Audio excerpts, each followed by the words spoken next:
श्री कृष्ण कहते हैं, कलयुग का सबसे बड़ा सच यही है कि लोग झूठ को जल्दी मान लेते हैं, पर सच को समझने में जिंदगी गुजार देते हैं।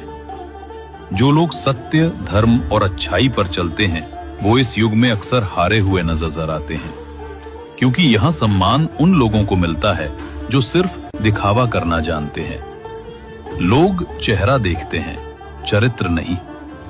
बातों की मिठास सुनते हैं, भावना की सच्चाई नहीं।